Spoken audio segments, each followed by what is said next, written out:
हैं। पड़ल विपतिया बाए ही जवानी में, पड़ल विपतिया बाए ही जवानी में, सूते भतार हमर जाके खरिहानी में, सूते भतार हमर जाके खरिहानी में, देवरानु मजा मरिया के पलनी में।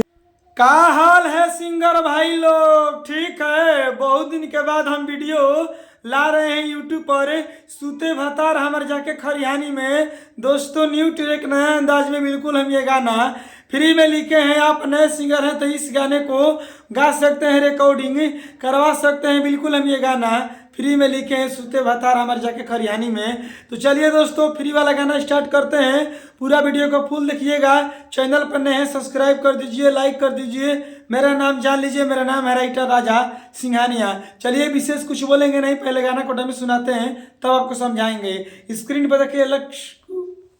चलिए दोस्तों ये मुखड़ा है, हम मुखड़ा को गा रहे हैं। पड़ल विपतिया बाए ही जवानी में, पड़ल विपतिया बाए ही जवानी में, सूते भतार हमर जाके खरिहानी में, सूते भतार हमर जाके खरिहानी में, देवरानु मजा मरिया के पलनी में, देवरानु मजा मरिया के पलनी में, सूते भतार हमर जाके खरिहानी में, सूते भतार हमर जाके खरिहानी में।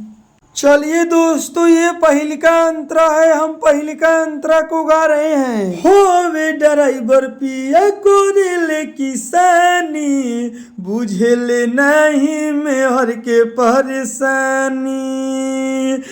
हाँ हाँ होवे ड्राइवर पिया कोरेले किसानी, बुझेले नहीं मेहर के परेशानी।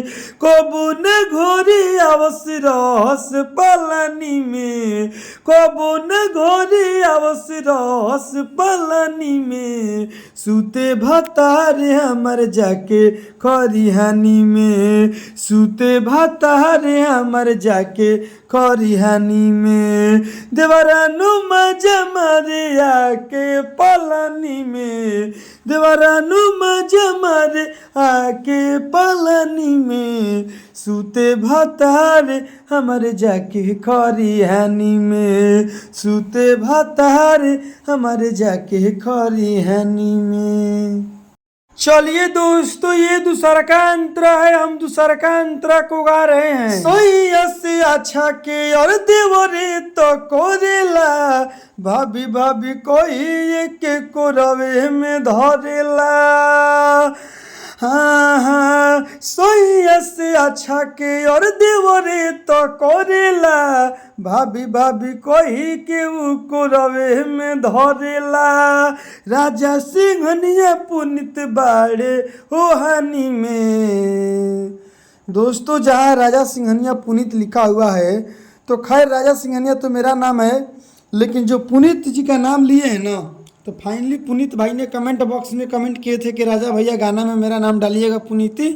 तो देखिए फाइनली पुनीत भाई के गाना में नाम डाल दिए हैं। इसी तरह आप भी सिंगर हैं, अपना गाना में नाम डलवाना चाहते हैं, सबसे पहले आपको करना क्या पड़ेगा, चैनल पर नए हैं सब्सक्राइब कर दीजिए, लाइक कर दीजिए, कमेंट बॉक्स में आप अपना नाम लिखिए कि आपका नाम क्या है। अगली वीडियो बनाएंगे तो उस गाने में आपका नाम लेंगे, जैसे पुनीत जी का नाम लिए आगे का लाइन, राजा सिंघनिया पुनित बाड़े ओहानी में, सूते भतार हमर जाके खरिहानी में, देवरानु मजा मरिया के पलानी में, देवरानु मजा मरिया के पलानी में, सूते भतार हमर जाके खरिहानी में, सूते भतार हमर जाके खरिहानी में। चलिए दोस्तों गाना समाप्त तो हो गया है। आप इस गाने को गाना चाहते हैं तो जाइए गाइए, रिकॉर्डिंग करवाइए। बिल्कुल हम ये गाना फ्री में लिखे हैं, कोई दिक्कत नहीं है। आप नए सिंगर हैं तो इस गाने को गा सकते हैं, रिकॉर्डिंग करवा सकते हैं। बिल्कुल हम ये गाना फ्री में लिखे हैं। चलिए किस टाइप के गाना लिखे यूट्यूब पर मेरा वीडियो देख रहे हैं तो कमेंट बॉक्स में राय दीजिए, किस टाइप के गाना लिखे, किस टाइप के नहीं लिखे। आप कमेंट बॉक्स में अपना राय जरूर दीजिएगा। दोस्तों बहुत दिन के बाद हम वीडियो डाल रहे हैं क्योंकि टाइम नहीं मिल पाता है, तो बीच बीच में हम गाना लाते रहेंगे अपने चैनल पर। मेरे चैनल से जुड़े रहिएगा। किस टाइप के गाना लिखे कमेंट बॉक्स में राय दीजिए। यूट्यूब पर टिप्स वीडियो डाले सिंगिंग से रिलेटेड कि नहीं डाले, आप वो भी राय दीजिए। कैसे वीडियो हम बनाएं आप कमेंट बॉक्स में एक बार राय जरूर दीजिए। जय हो।